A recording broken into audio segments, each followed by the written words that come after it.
There are people who are using money to buy businesses or homes in the real estate, area. Like, am I a REIT? Am I those sorts of things. So maybe if they understand those pieces, it helps. I use that analogy.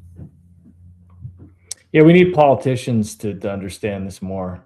Like I'm following this Ro Khanna thing about the unrealized gains they're doing in California, and I'm like, this just doesn't make any sense. Like if you're trying to run a lot of entrepreneurs out of a place, tax unrealized, put an unrealized gains tax on it. Like that seems Yeah, it's nutty ridiculous. to me. Yeah.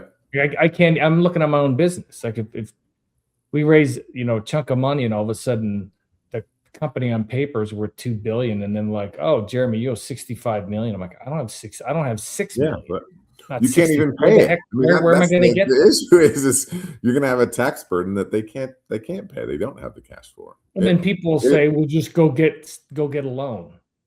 What? Who's gonna no. provide a loan on that?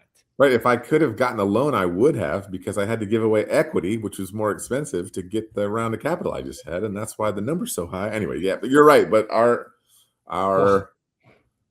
our government officials do not understand that space. Though, in the past, there's been enough political contributions coming from that world to keep things at least paying on a capital gains rate on gains from a PEVC perspective instead of paying that as income, and it should be on a capital gains rate. I mean, they're at risk. I mean, those businesses can also fail completely, right? And then Yeah. I get zero. So why should it? Anyway, I just think it's But crazy. people think your shares are, or your equity is like you have cash in the bank. That's the other thing too that's so crazy. They're like, oh my gosh, this billionaire or whoever is going to be the first whatever trillionaire. Like, do you think they just said like Scrooge McDuck? They have some gigantic vault where it's just it's just endless amounts of money.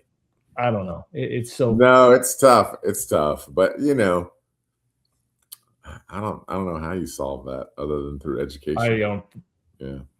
But if they're willing to get educated and if they're willing to push past kind of their tribalistic beliefs and political beliefs, whatever they are, that's another thing too, is where they just you can give them information, but they're like, hey, if this challenges my worldview or my political view, I'm not going to listen. I don't care. I don't I Yeah. don't want I don't want to know. And so the key to growth, I think progress is you just have to stay humble and be like, hey, am I willing to change my beliefs on new information? Because if you're not, then it's just a dogma. It's really hard to. We all have friends like that. We're like, I can't really have a conversation. Let's talk about sports, but we're not going to talk about anything really important because I can't argue belief systems. I don't really care to. You No, believe what you no. believe, but if we can't have a conversation based on data, I don't. Let's stick to sports or movies or something like that. Let's not talk about anything important. Agreed. So, the deals. Tell me about some of your funnest deals at Premier. Like, which were the ones that when you did it was just fun, as opposed to kind of a grind. Were any of those? I'm sure there's ones where we don't need to talk about the ones you're like, that was just a grind. I don't know if it was worth it. We don't need to talk about that. There are some that What, I can tell you for sure were not worth it. They yeah. went poorly. Like, they didn't all go well.